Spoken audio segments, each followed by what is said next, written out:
for your comprehensive and engaging talk. We hope to see you further IMPRI events as well. Thank you very much, everybody.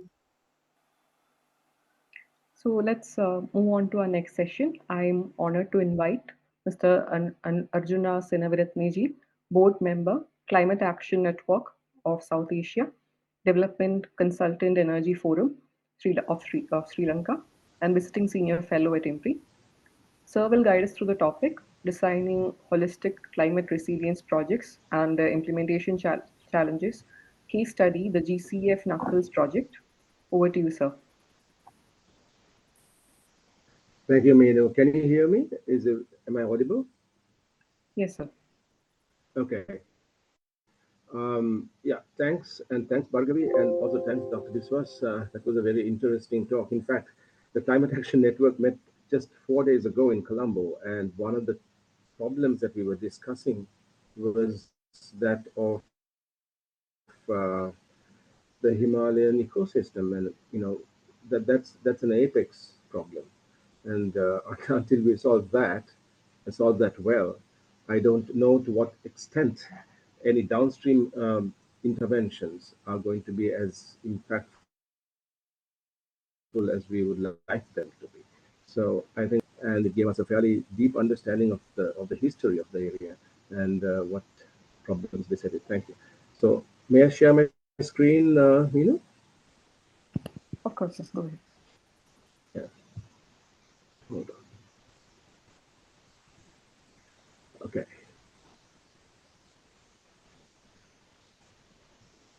Can everyone see my screen?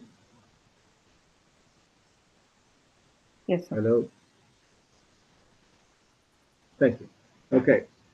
So the question actually reduces from our side. Okay, how do you or how do we as a subcontinent look at building the resilience of communities and ecosystems in the face of the various and varied climate threats? And what I thought I'd do is to look at a project that is just about starting up in Sri Lanka, funded by the Green Climate Fund, called the Knuckles Project. The Knuckles is actually a mountain range in Sri Lanka, and you can see on the picture a view of this that I shot about a year ago, which shows the ridges of the Knuckles mountain range, some part of it, which looks like the knuckles on a human face. So before we go into the actual programming of that or the design of that project, and try to unpack how holistic it was, I'd like to give you an idea of the actual dynamics of the region that I'm going to be discussing. And so let's move very quickly. So the Knuckles is actually part of the Central Hills, and the Knuckles Massif is on the top right-hand corner of that Central Hills. And the Central Hills has some of the richest and most diverse and dense green cover in the country. And it is our primary watershed. If you look at it, you will find that it is both the heart and the lungs, because it gives rise to 103 rivers that straddle the entire country, that radiate from the Central Hills. So anything that happens to that region is going to impact the water security of the entire island. So it is very, very important that this area is protected. And it is managed as well as it possibly can be. So in that sense, let's move forward. The Knuckles watershed is actually, you can see the watershed here, and the mountain massive actually. And it is 760 meters to 1,900 meters in elevation. And what is unique about this area is that it is bioisolated. It is bioisolated because it does not connect to any major river basins or riverine systems. So because of that, there is that entire mountain range has created for itself a unique and very dense biodiversity with many, many point endemic species in the area. It is also very important because it gives 30% of the water to the largest river in the country, the Mahaveli River, as well as feeds the rivers on the northern sector of the country. So this area is actually a water fountain. And if it is damaged in any way, or if other external dependencies like climate or aggressive development damages the area, that will have significant and very negative repercussions for downstream communities. So there is a very unique thing about this area in that there is Sri Lanka has both has two monsoons and two intermonsoon rains. The first is the northeast monsoon, and the second is the southwestern monsoon. And these two, on both sides, they cause a sort of a pincer effect on the central hills. So usually when there's a monsoon hitting a mountain range, on the windward side, it is wet, and on the leeward side, it is comparatively drier. But because of the fact that it is hit by two monsoons on both sides, the Knuckles mountain range is generally wet all the time, and it used to be aseasonal in the sense that every single month there was at least 100 millimeters of rainfall in the region. So which meant that there were a lot of biodiversity, a lot of um, uh, different types of fauna and flora that actually thrived on that kind of environment. But the minute that that is damaged, what happens is that everything falls apart. Everything. Coupled with this monsoonal pincer is the fact that the fauna and flora of the Knuckles mountain range is capable, it has developed the capability of massive levels of uh, capturing precipitation. In fact, in 1996, there was a study done that said that that mountain range captured 88.3 million cubic meters of water every year. Now, obviously, these things have changed over time, and we are in a less than tasty scenario now. I wouldn't say it's a terrible scenario, I would say it's getting bad, and it will probably get worse if something is not done. So this was a consideration when we were designing this particular project. And let's take a look at the problems that we have.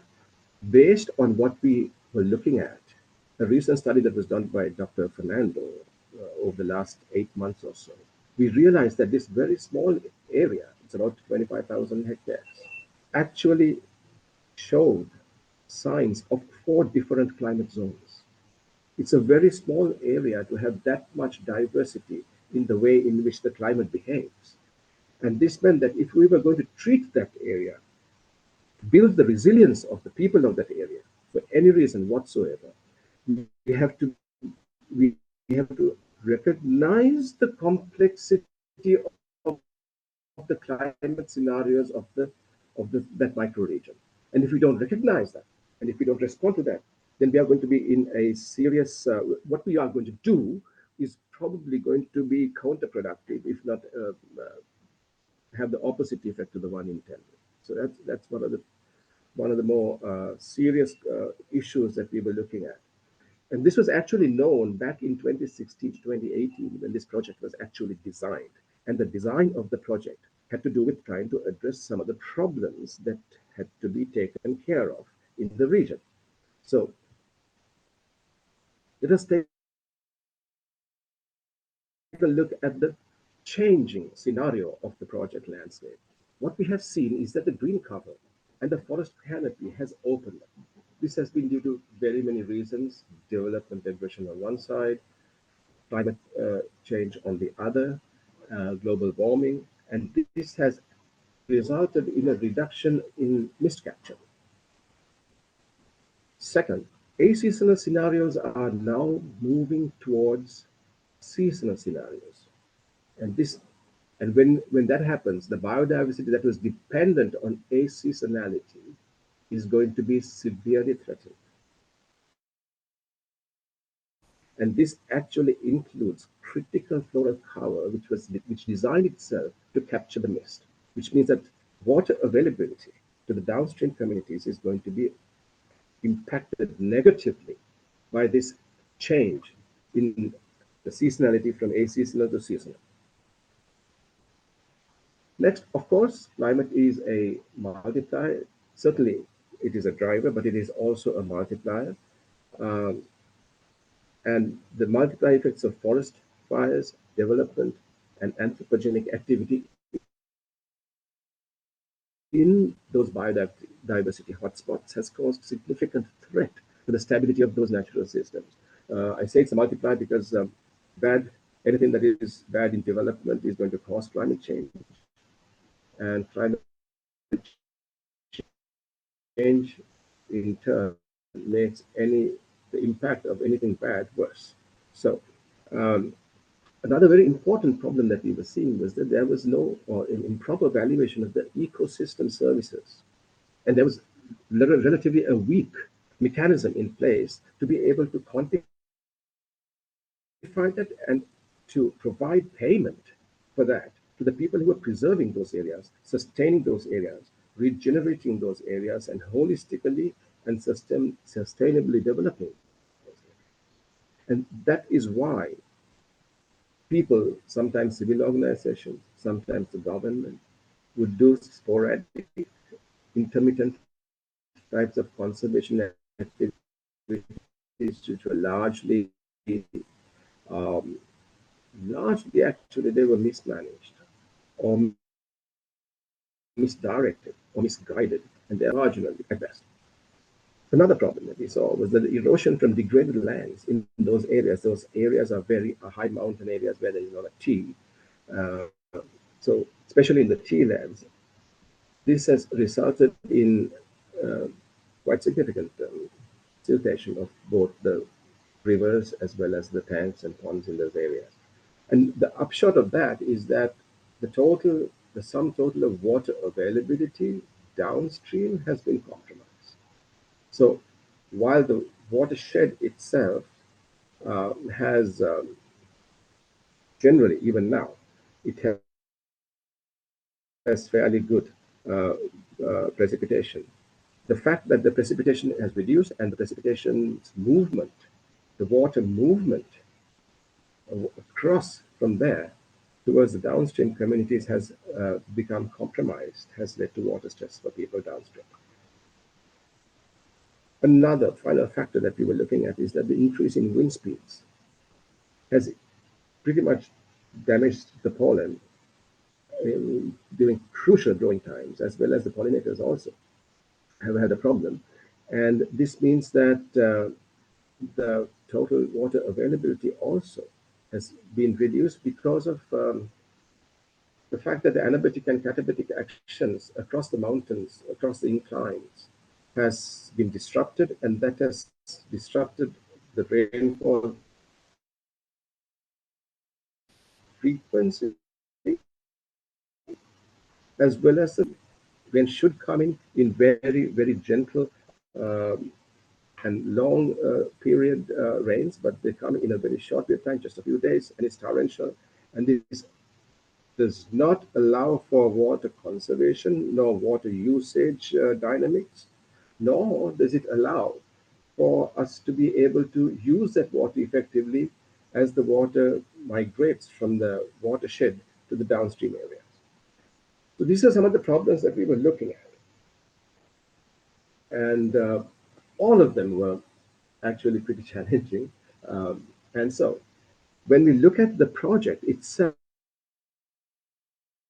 you will see that down the green, blue, and light green areas are the areas where the Knuckles is. And that area is where the treatment is going to be. And if that area is not treated, then all of the downstream communities in the northern part of the country are going to be compromised. This I already told you, and this is what we are looking at redressing and responding to within the project. Now, when you look at this, you might think that the area is now, it was beautiful before, and now it is in a damaged and degraded state. That is true. But still, for all, I'd like to give you a few pictures that show that it is not that bad. Here you can see the forest mosaic. You can see the thickness of the cloud cover. The only point is that the thickness of the cloud cover, which was there every day for 365 days, is now no longer there every day. It is there on only a part of the year, not all of the year. And you can see on the top left-hand corners, some of the flora has, these thin tendrils on it, which are the tendrils that actually capture mist and then drop it down onto the ground and then moves that into the water. So the carapace and the canopy are still strong, but they are in the process of being damaged. They are in the process of becoming lesser. The canopy is becoming less and less dense. And these are the problems that I told you about. If you look at the point endemics, these are all point endemics, flora and fauna that exist in that area. And if you look at the water, I'm just giving you a series of waterfalls in that area. But if you look at the hydrology is still comparatively strong. The point that we have to consider here is that unless we do something to make sure that these water bodies are preserved, that the water volumes are increased, that the silk nodes are decreased, we will have a serious problem 10 years from now. And let us not forget, finally, the fact that the area is a mosaic. The forest mosaic itself contains people. They have cash crops such as cardamoms, which are being grown inside the conservation areas, which is a serious problem. They have pepper. They have other spices like cloves, vegetables that are very unique in taste because of the way it is grown in those areas. But there is a disconnect here that we have seen between human systems and natural systems, and the harmony or the balance between human systems and environmental systems have been compromised. So our key ask here was to, when we were designing the project, was to think, how do we manage all of these issues? How do we manage the siltation? How do we manage the loss of green cover? How do we manage the livelihoods of the people in those regions? How do we manage the forest mosaic? How do we manage the biodiversity? How do we manage the water volumes? And this is the point at which the project design becomes really good, because it did not look at only one part of the problem. We generally tend to look at one part of the problem because of various reasons, maybe financial, maybe because of the policies of the government, or maybe if it's a NGO, the policies of a donor, and so on and so forth. So we restrict it to small segments of the problem. While this is all right, it doesn't really give a body blow to the problem itself, because the problem is larger than any segment of the problem. So when we were designing this, we looked at the climate science behind this, and how we looked at how do you build resilience of the people of those areas. And the key question that we asked ourselves is this: if this is a water issue, if we increase the water volumes, water availability, and the water quality of upstream communities, then the downstream communities would be less stressed on the waterfront. And this would mean that any negative impact of climate could be better dealt with by the downstream communities. The upstream communities are thin because of the very nature of the terrain. It's fractured. It is mountainous in certain regions. It is forested in other regions. So the areas in which human settlements can occur in those areas are along the river basins, and those are also comparatively smaller. So we have about roughly about 80,000 families in that entire terrain, whereas the downstream community that is impacted by the water availability in these regions with 80,000 families is much, much smaller. is about 300,000 tons. So it's about 3 times more. So when we were designing the project, we looked at the climate science. And I would just give you an idea of how of the 5 pillars that we looked at in terms of resilience building. The first is improving the adaptive capacity of society, and the second is improving the coping capacity, the adaptive capacity. How well can a society change itself to respond to external threats like climate? Improving the coping capacity of a watershed is the second part. And the coping capacity of a watershed is, I mean, this is probably old hat to some of you, but the coping capacity is how well can a community or an ecosystem deal with the threats that it has to that it must respond to from outside of its own heterogeneous system. The third is what we call improving the recovery or rebound capacity. Rebound capacity is more to do with energy, actually. But in this case, we're looking at recovery when it comes to adaptation and resilience building of communities. And rebound capacity actually means how well can a community move quickly after it has been hit by a disaster to recover itself. That is level 2. Level 1 is adaptive capacity and coping capacity. Those are the level 1 climate resilience factors. Level 2 is the recovery capacity. Level 3 is improving the threshold capacity of societies and ecosystems. That is, to what extent can this society or this ecosystem or this intermesh of human and natural systems not be affected by external threats like climate.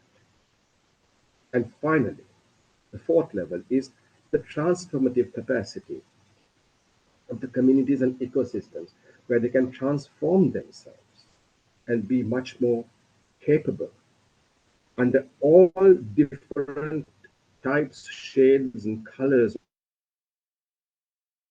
of climate threats to be able to still be resilient. So these are the 5.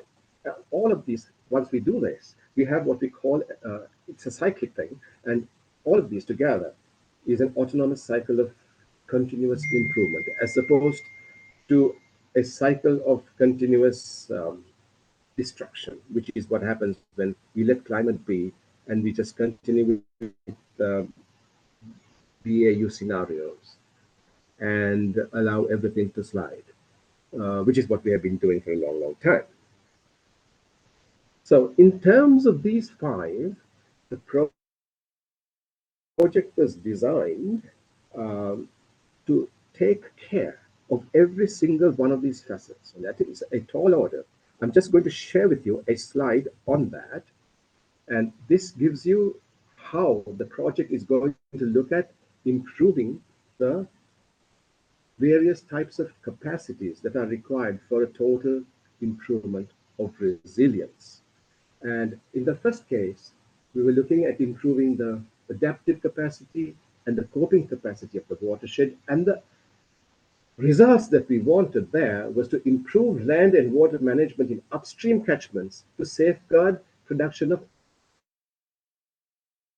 environmental goods and services. So if the upstream catchment is looked after, then the environmental goods and the environmental services will be improved. The second of those outputs under those 2 categories was to make sure that there was sustainable climate resilient primary production in the upstream catchment areas and the downstream irrigated agricultural areas. Downstream is not actually, there are no catchments, there is flat land. So it's water fed to those areas from the knuckles that will irrigate those lands. So we need to look at intensification and management of climate resilient primary production. That means rice on one side, smallholders on another side, and plantations on a third side. Next, to improve the recovery or rebound capacity of societies, we had to make sure that there was an upgrade and an improvement and a greater efficiency of green value chains. And that is something that has not actually been addressed in those areas. We were not looking, most environmentalists generally look at conservation, most sociologists look at supply, sometimes they look at demand also. But there is no managed intermesh of ecologies, biodiversities, systems that are natural, and systems that are human, and integrating all of these into chains or networks. We don't actually call them chains these days, we call them value networks that will optimize and regenerate the landscape and the dynamic of the human beings and the natural uh, systems that live in those areas, taking into consideration both the biotic and the abiotic components of its system. Next, we were looking at improving the threshold capacity of societies, and this we were going to do by initiating a payment for ecosystem services. This was a system that was introduced to the world maybe I think 20 years ago by Sri Lankan scientists, and now it has taken on significance across the world.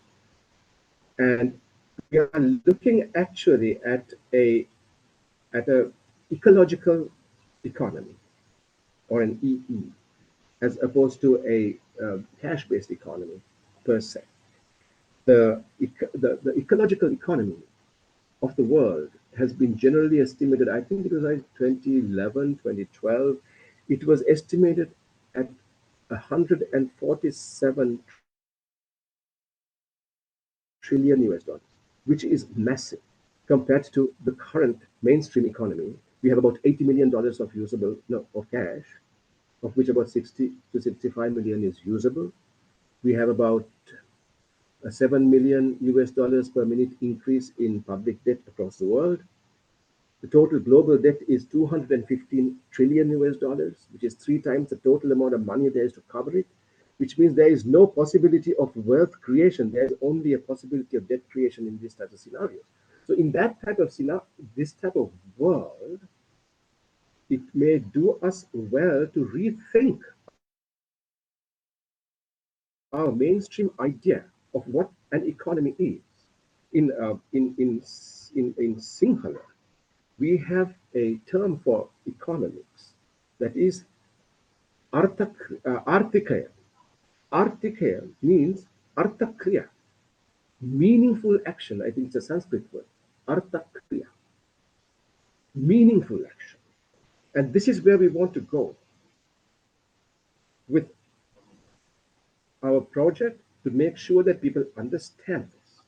And finally, we get to improving at level 4 of climate resilience, increasing the transformative capabilities. And there, transformation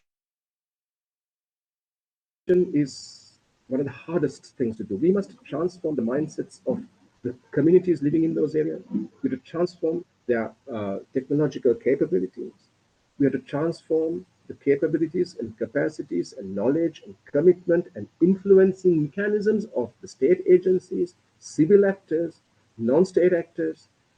And once we have done that, we have created the basic necessary foundation or infrastructure to be able to manage any future threats that occur because of climate or other aggravating factors.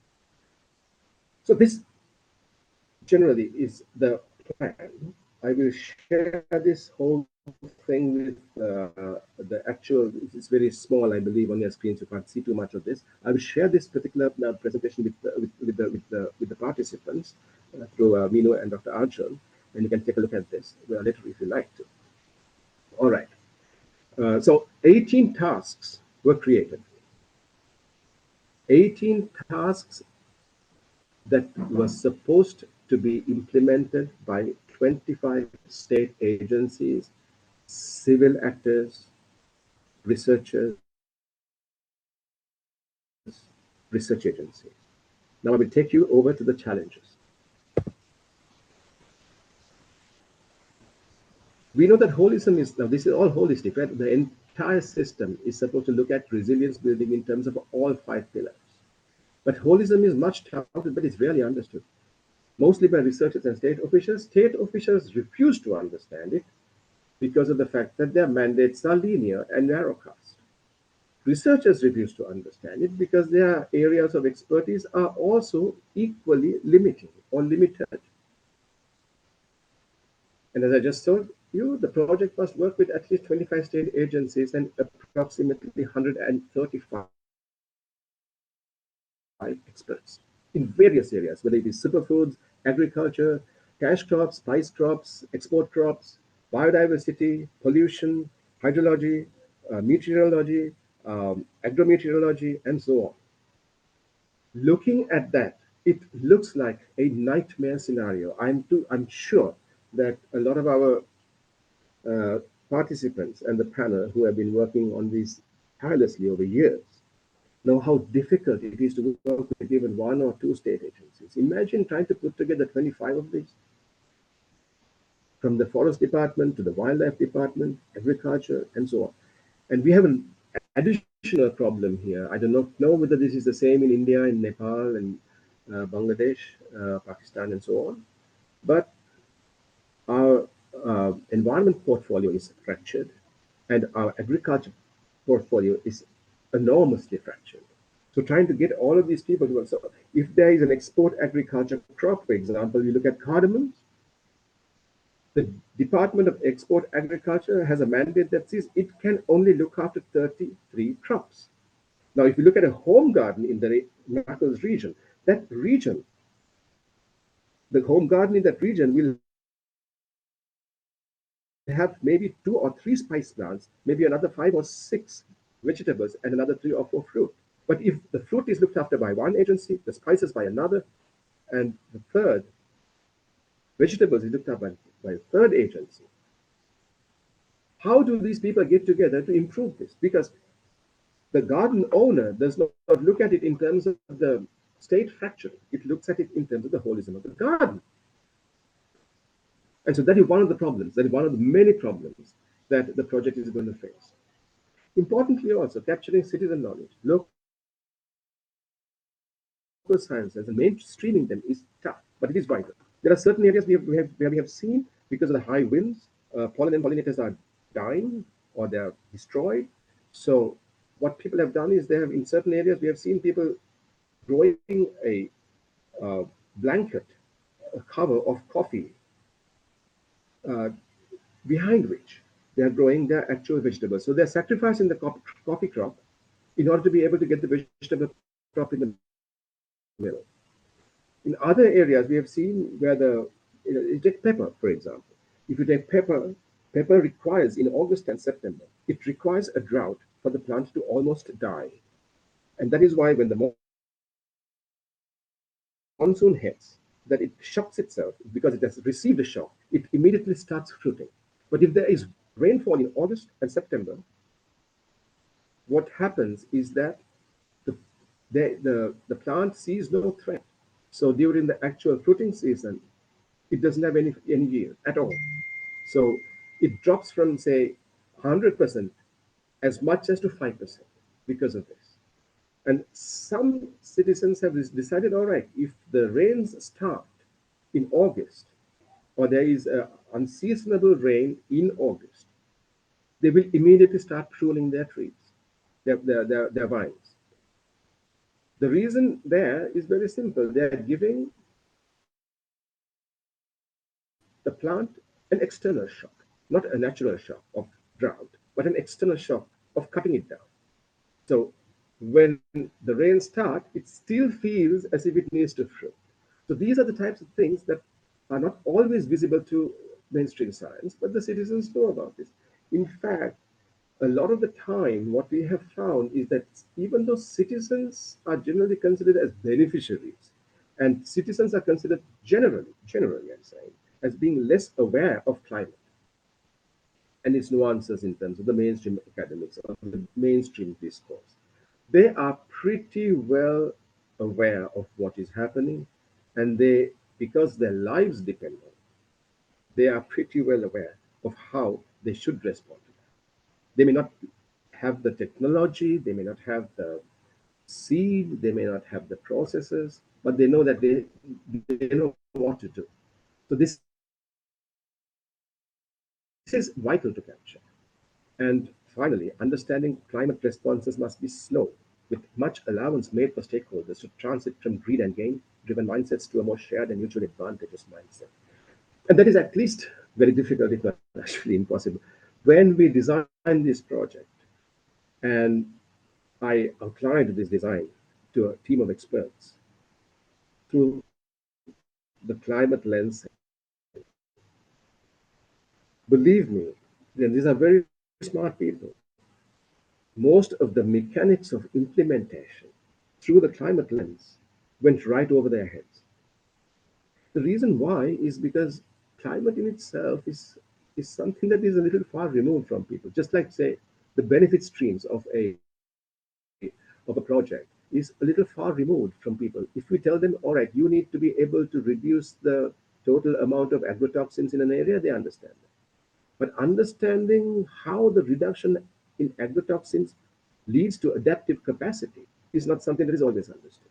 So you have to remold or transmogrify the climate science to other channels of knowledge to make it more relevant to the immediate proximity of the mindsets of the people that are going to be working on this. Mind you, this is not important to some other citizens. When we start talking to them about the holism of something, they understand, they get it. When I start talking about holism to a State Department official or or say a hydrologist, for example, not a hydrologist actually, but maybe say an engineer, that person finds it resistant. He not only finds it difficult to acquire, he feels as if he must resist or she must resist it. And this is a problem that we will be challenged with across the period of the project, which is 6 years. Next, finally, some of the positives. The design is extremely strong. The Green Climate Fund says this is one of the strongest designs, but it is also one of the most challenging designs. And we are all watching to see how this succeeds or fails in Sri Lanka because we may not need to use some of those methods in other parts of the world. This is something that we have talked with them about, and they are, I mean, they know all of this. They know the science, they know what resilience is all about. But when it comes to actually designing and programming and implementing something, there are so many unknown factors, the volatility, the uncertainty, the complexity, and the ambiguity of actual real time dynamics are so great that there is no way to actually predict the outcome of a project of this nature. So this is all up in there, but it starts off as a positive with a very strong design. We also have some of the strongest transdisciplinary minds in the country who are offering their insights to the project. Even though we have like 135 experts here, they're all subject experts most of the time. We have 3 or 4 people who have been working on linked aspects of life as a science. That basically looking at the general mainstream science through the sociology of science. And because of that, they have far more a greater grasp of the nuancing, of the interplay between the various fields and branches of science that will be brought to bear on the project.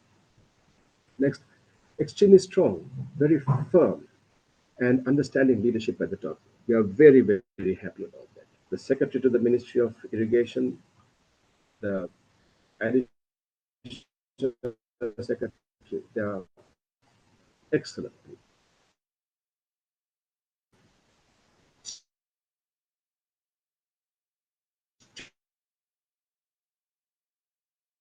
Strategic engagement with the target communities is already being done. 25, 30 years of experience in those areas, and they are part of the project. So it is very easy for us to penetrate into the breadth of resources for that. It's already in place.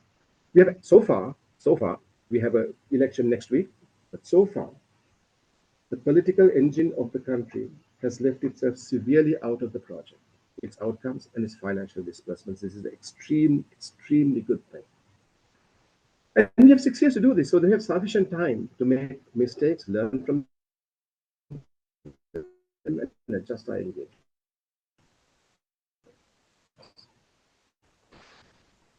And finally,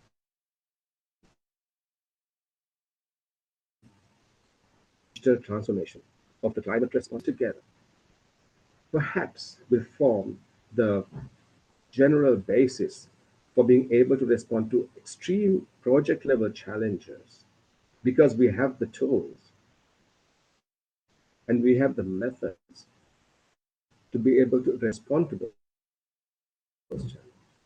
If we can respond to the challenges of the programming, then the programming will respond to the challenges of climate because the programming was done based on the science of climate. And the science of climate didn't just look at mainstream science only, but also looked at the wider idea of knowledge across the communities, across the stakeholders, and across that terrain. Thank you.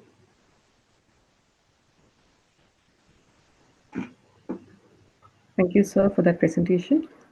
Now, I'd like to invite the chair for her remarks. Ma'am, please. Thank you, Minu. Thank you, Mr. Arjun Senaviratne. That has been a fantastic presentation. Honestly, for me, it was something so positive because one, there have been so many people from very diverse fields who've been part of this. And thank you for walking us through the little bit of geography. It felt nice because it reminded me of my own little geography class, and I was also a geography teacher, so that the Oh, north really? Okay, that's yeah excellent, the actually. I didn't know the that. the northeast monsoon and the southwest monsoon, which I used to teach children, I was just reminded of that. That was very interesting. Thank you so much. Um, yeah, so I was just wondering, it definitely sounds like a very challenging project. So if this project has reached out to so many diverse people and also the local communities, one, what kind of challenges did you all initially face? And I mean, I can understand when those of us from cities going to rural areas and our language, our the kind of stuff we take there, it's not so easy to kind of convince them because there is so much of traditional knowledge already there, and many of them, Absolutely. the senior voices will say, oh, we've seen this, we've done that, we know how to do it. So how did you all bridge those gaps and challenges? How did you all iron it out? And another thing is, I was just wondering if any part of the IPCC report itself was directly useful in implementing or designing this project. Did it serve as a guide? Because to many of us, the IPCC report itself needs to be demystified and it has to be reinterpreted to many people. So in that context, Yeah. I have these two On the questions. on the first question, Margaret, see, okay, I'll give you a little bit of history there. I am apparently, through no fault of my own, supposed to be managing this project. So I was assigned to the task after I just went there as an ICT expert. And that was like completely then diametrically opposite to everything I was speaking about today. And when I was brought to the table, and that was the fact that I had been working on the ground for years with the people in the Knuckles area. And in fact, from 2020 to 2022, what I did was, to answer your first question, was what I did was I created a system of actually trapping and capturing citizen knowledge and citizen history called the scorecard, that is like the strategic commons organization, regeneration and enhancement, community affirmation of realities and dynamics. So we went with We brought all of the communities of, and this was done on river basins, not in terms of geographies. So, because when you look at a shared common like a big forest or a river, those don't follow administrative boundaries or provinces or whatever. They follow their own logic of nature, and the people who gravitate to that, they too follow that same thing. Otherwise, they cannot live. So the dynamics of upstream and downstream communities, their conflicts, their issues and problems, and so on, are actually based on this shared common. So we brought all of the people, and we brought people from who actually the more important people to us were those who were plus 70 Okay. because they knew the history. They knew how this thing has changed. Exactly. They knew how it has changed. They knew why it had changed. And when we brought these people together, magic happened because they, for the first time, were given a voice in the in a forum where there were younger generations, two, three generations younger. And the younger people suddenly realized, oh my God, we should have listened to these people. And Very true. suddenly, everybody started to change the way they were thinking. And I normally gave the old-timers the first voice because it was it was his life or her life. They generally are a little bit more forgiving and they will just let it go. But if we give them the first voice, the people who are then going to speak on their own experiences will color their thinking very quickly in terms of what the older people are saying and say, oh, yeah, the mist was there 20 years ago. We were not even born then. But now we understand what this uncle is saying or this auntie is saying because we see now that our crop yields and our water availability has dropped, and now we know the reason. But they didn't know that before. So these are the types of things that we captured through this and we quantified it. And the outcome of that quantification was very, very important. What we wanted to do was to decide whether or not an intervention should be done or shouldn't be done. That was the most important thing. The outcome of this knowledge, well, this massive upstreaming of citizen knowledge and awareness and experience, was that our thinking was definitely and positively colored by them in terms of whether we should, whether we shouldn't. And in most cases, we found we shouldn't. There was, or we should modify what we were going to say in terms of the knowledge that we acquired. Or, third, and that was the most important, go in an entirely another direction, go back to the drawing board, get this knowledge, and then start off again. So, when we really tried to go into the programming behind the project itself, we used that type of system to be able to inform us exactly how the programming is going to. The project is there, but the programming was severely informed, massively informed by what the AR6. AR6, as you rightly pointed out, is, unless it is you or me, I don't think even 0.00001% of the people will read it. And even those who read the smaller versions for the policymakers, even they would find it difficult. We know what is the difference between SSPs and RSPs and so on. And what is this? This is all, it is so far removed, just like climate science. It's just so far removed that you can't actually pull that in. But what we are looking at is two things we were looking at in terms of AR6 that were very, very important. Um, Actually, AR6 and COP28. AR6 for the first time mentioned colonialism Okay. as a driver of climate.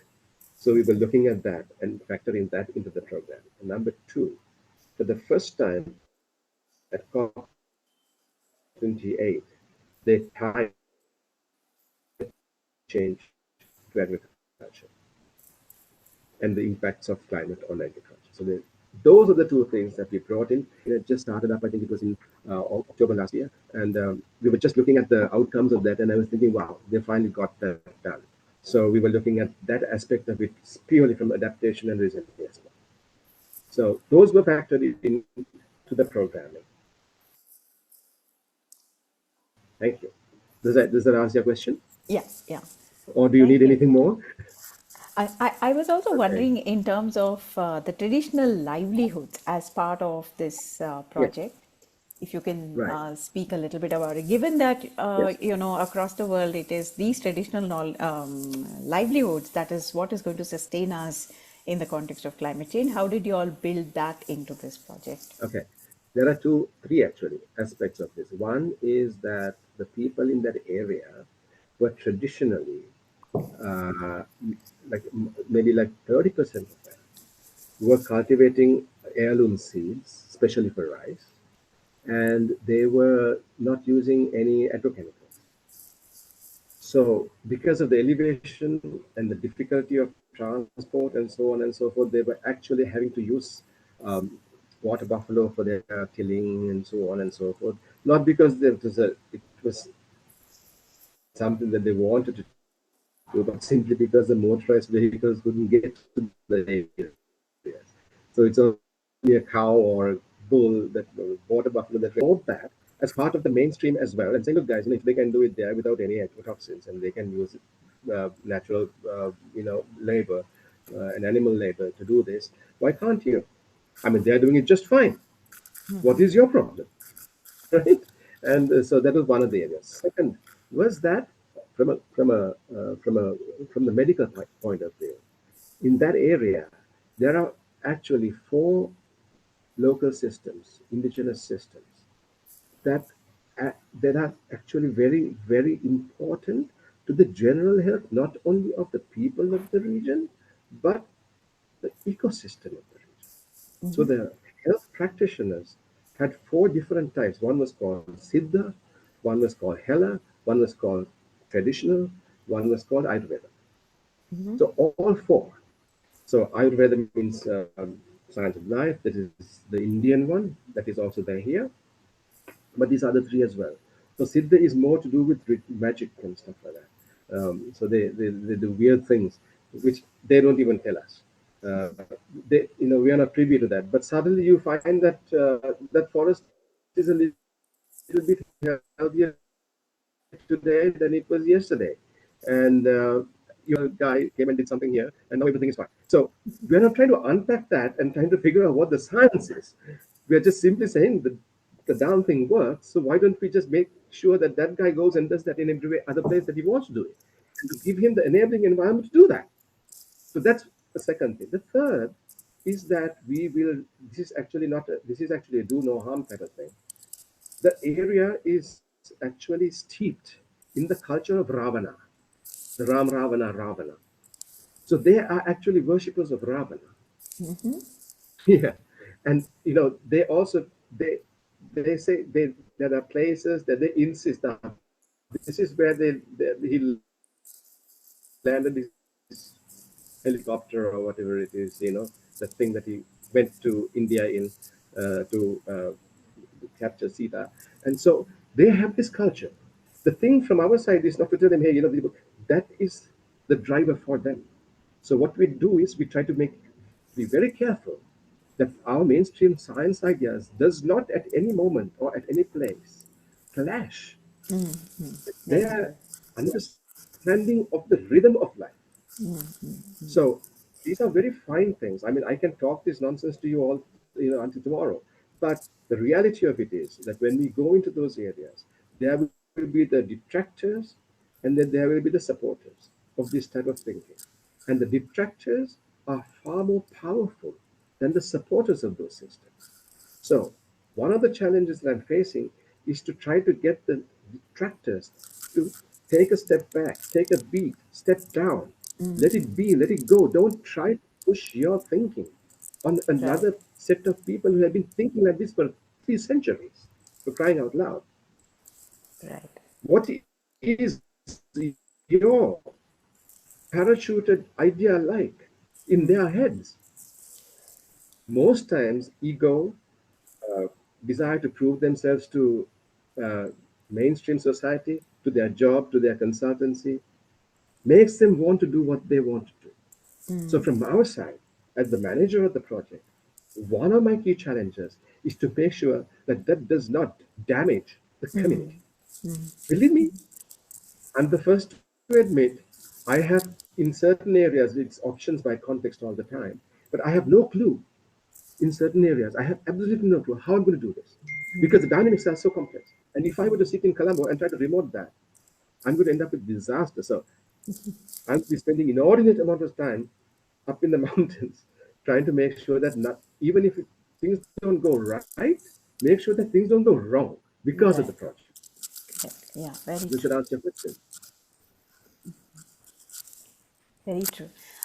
Thank you so much. I think that has been a fantastic presentation. Like I said, it gives a lot of hope of how things can be addressed in a very holistic way. And this has been that classic example where people of, all hats have come together, and the challenges have been looked at the intersection of a whole lot of issues, and also upholding the rights of the traditional people, understanding many of the cultural sensitivities there.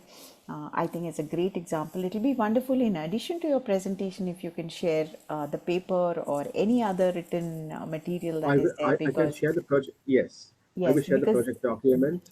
I will right. share the presentation in its full, and I will also share some of the other areas because I'm a very fortunate person in many ways. Not only I'm a scientist on one side, anthropology, ICT, mathematics, blah blah, but also from a young age, I was I was taught by the Adivasis, Oh, how lovely.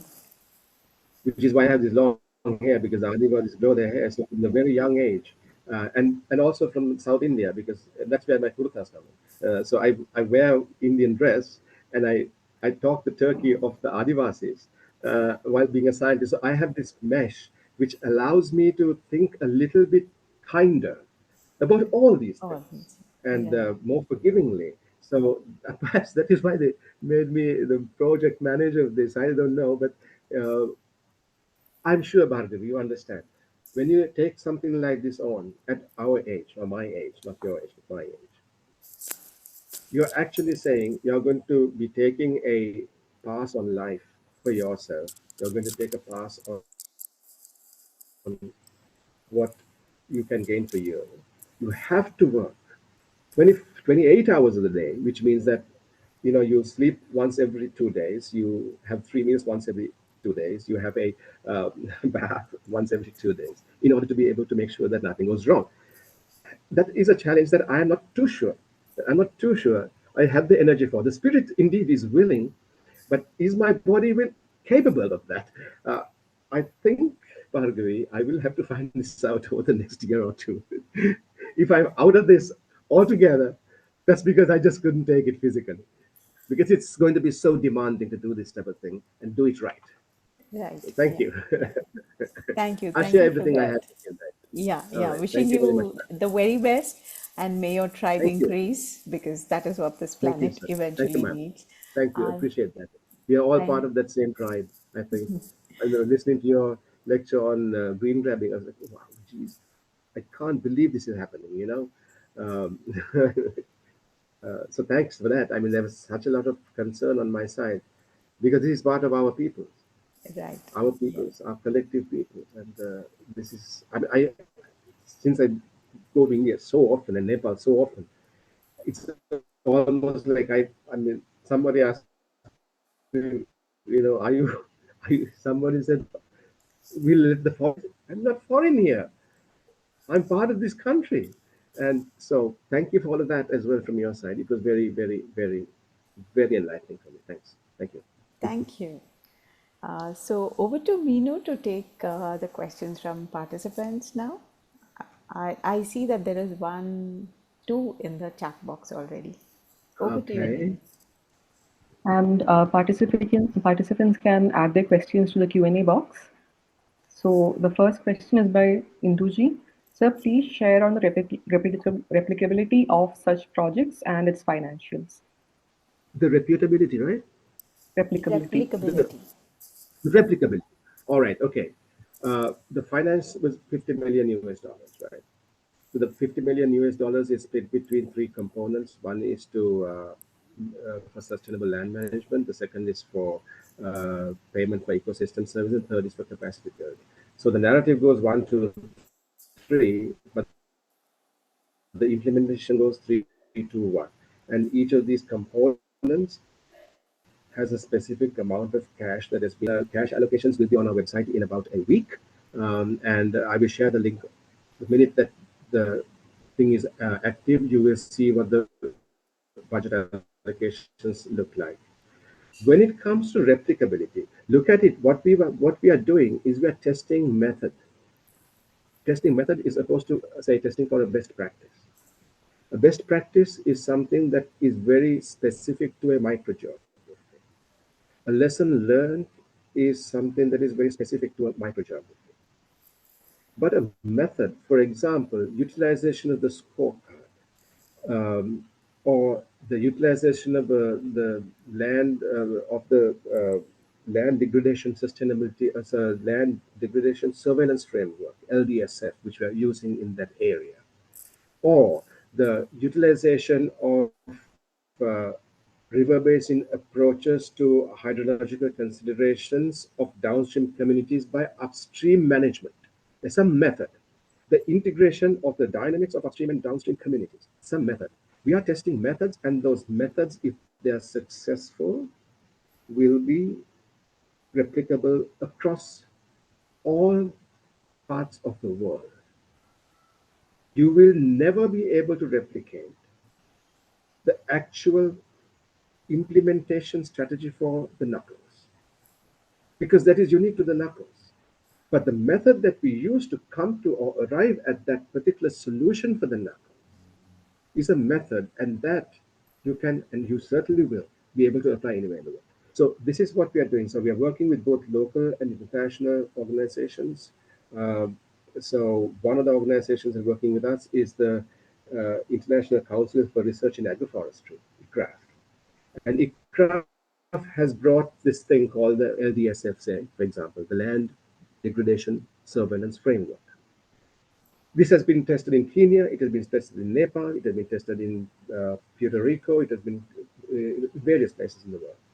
And it is being used here because they've been tested across the world, which means that the method is replicable, but it is unique to the actuality of Sri Lanka. So the soil spectroscopy analysis, the microbiome analysis is unique to Sri Lanka, but the method of looking at the degradation is replicable anywhere. Similarly, the score is a method that is used here, but its system is replicable anywhere. So what I would suggest is that you use those methods and tailor them to suit for climate in terms of climate, not necessarily the taking this entire project and then parking it somewhere else. It does not work. Do I answer your question?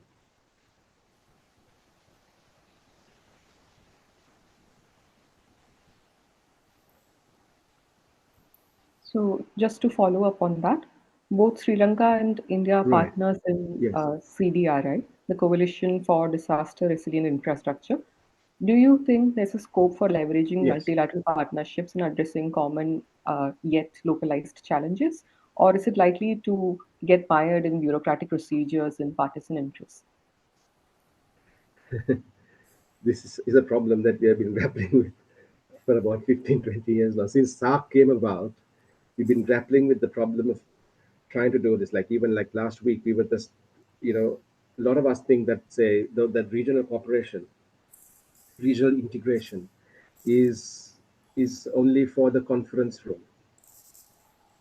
We believe, rightly or wrongly, that uh, SARC is either a lame horse at best or a dead horse at worst. It is not able to move. We think this. However, having said that, the instruments for regional cooperation are present. It is the political will that is required to drive that cooperation to positive levels. Sadly and unfortunately, the volatility of the political economy of this entire region is such that these things generally tend to take a back, they're put on the back burner, or they take, they're of secondary priority or tertiary priority, which is why it doesn't actually get into the mainstream discussion, the mainstream discourse. We don't find 10, 15 articles in the newspapers talking about these issues. We only see, like, all right, there's an election going on in Sri Lanka, or there's a problem in West Bengal right now, or it's just pure politics, nothing to do with the reality of what these leaders are supposed to do to make sure that this region works together. I think India has this. See, it's not just one body or one system or one strategy that is under attack or threat, but the entire idea of subcontinental cooperation, that it has a problem. So, and frankly, I'm not too sure. I can only say good luck to us, but I am not too hopeful. I mean, I will, I will look for it, but I don't do that with too much hope, because as far as regional cooperation goes, unfortunately, I have lost that hope. So just Sorry. one more question. I'm just asking this because it's in the news right now. You had talked about four climatic zones on the Knuckles Hmm. range. How Correct. do global events such as ENSO extremes like La Nina Yes. impact these Yes. zones? And is the Yes. impact felt differently in each zones by their respective inhabitants Okay. and communities? So, thank you. Thank you for the question. It's important. I didn't actually mention that, but see, the rainfall was the primary indicator that was used to understand those climatic zones. But if you look at the ENSO teleconnets and you look at the Indian Ocean dipole, and plus another, there are two other teleconnets which we are not really sure how they behave. One, more importantly, is right, like much more immediately important, is the fact that there were two reservoirs built over a period of like 3 years, and because of the speed at which that those two reservoirs were built, the hydrology of the entire terrain was compromised and changed. So the reservoirs were built, say, further downstream, but the teleconnect made sure that there was excessive water in certain areas of the knuckles which shouldn't have been there. And that caused damage to certain areas of the knuckles, especially in terms of the tea, especially in terms of the pepper, and so on and so forth. So those teleconnects also were there. And the second, and this is actually the long-term, more important one, is that of the loss of snowfall in the Himalayas. That is something that we haven't been able to unpack. We have, with climate is so complex that the science itself is largely, how can I say this, despite AR 1, 2, 3, 4, 5, 6, and all of that, it is largely um, uh, sort of surmise conjecture in many ways. There are certain definite things that we have been able to find out, but if you take the actual global, phenomenon of climate change, trying to predict where something is going to happen because of a certain other set of parameters is, we can go trend wise, but actually nailing it down is a very, very difficult task. So let us see, like, the ENSO connects, like right now, the Indian Ocean dipole and the ENSO, the transition from La Nina to El Nino is, and then a little microshift back to La Nina in Sri Lanka has caused, in the 2024, a tremendous surge in the availability of water because of the increase in precipitation. This has played havoc across not only the Knuckles region or the central hills, but the entire country, because we can't actually cultivate because the rainfall is so high.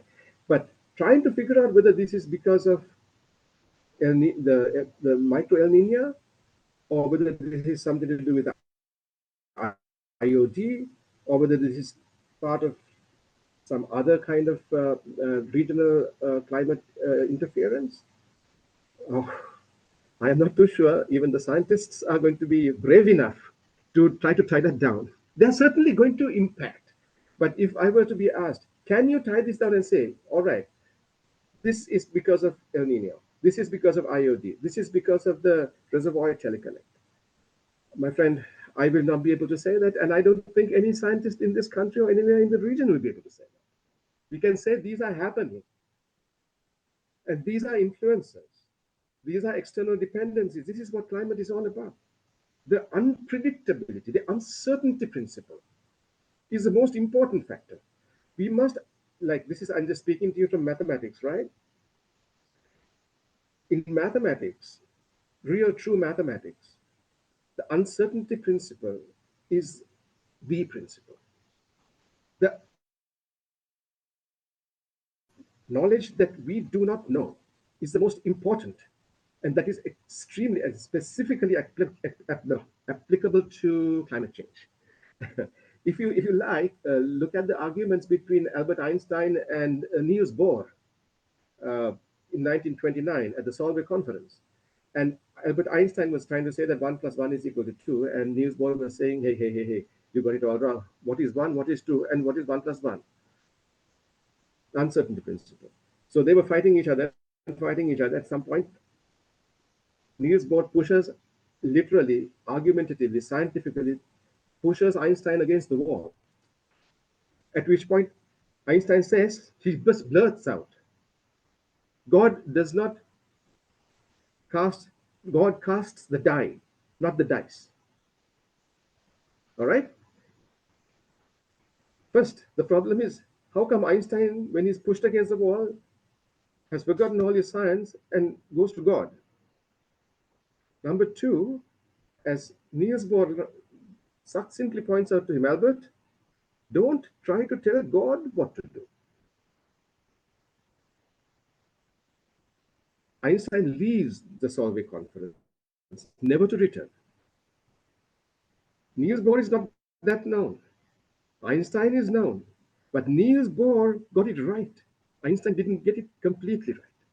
The uncertainty is what we must deal with on a day-to-day basis. It will become even more uncertain now.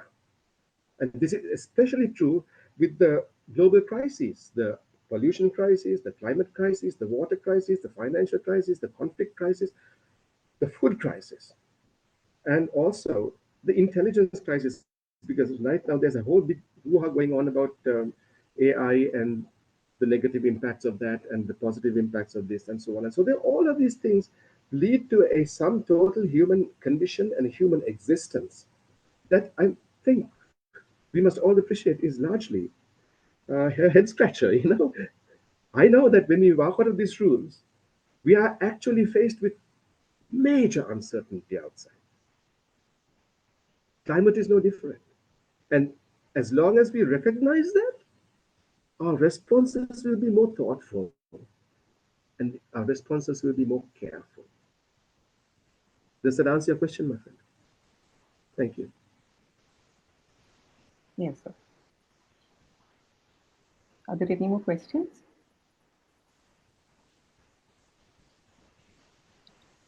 Seeing as there are none, we'd like to thank Okay. you. Thank you, sir, for an Thank you. insightful and engaging talk with us. Participants, thank you all. And we look forward to learning from you further in pre-events as well. Now, I'd like to invite the chair to share her closing remarks. Thank you, Minu, and I would like to thank both our speakers today because they've been enlightening, starting from the Himalayas and understanding what's happening in Sri Lanka with two different mountain ranges, if I can say. It's been a fantastic session and a lot of food for thought for the weekend. So with that, I would like to thank everybody and our speakers particularly. Thank you so much. Thank you very Thank much, you, everyone. Bhargavi. Thank you, Dr. Biswas. Thank you. Appreciate it. Thank you, Meena. I will take your leave. Thank you, everyone who participated. Thanks. So, with the permission of the chair, we would now like to move forward with the formal vote of thanks. As we come to the end of the sessions for week 7 of understanding the nuances of climate change in the Indian subcontinent cohort 2.0, a 2-month immersive online introductory certificate training course as part of our online international monsoon school program. I, Neenu, researcher at IMPRI, Impact and Policy Research Institute, would like to propose the formal vote of thanks on behalf of IMPRI, New Delhi. We are grateful to our experts for today's session, Professor Sasbis Fasji and Mr. Arjun Senavratneji, for taking out their valuable time and allowing us to learn from their expertise. We thank all our participants for raising pertinent questions and actively participating in today's deliberation. And we look forward to welcoming you next week on September 21st for week 8 of this training course. The speakers for the next session are Advocate Dr. Albertina Almeida, lawyer and human rights activist in Goa, visiting senior fellow IMPRI, and Professor Rekha Niyanti, Professor, Department of Geography, University of Peradeniya, Sri Lanka, and visiting professor at IMPRI. We are grateful if you are watching us later on YouTube, listening to us on our various podcasts, or reading our publications. Thank you all once again. Thank you.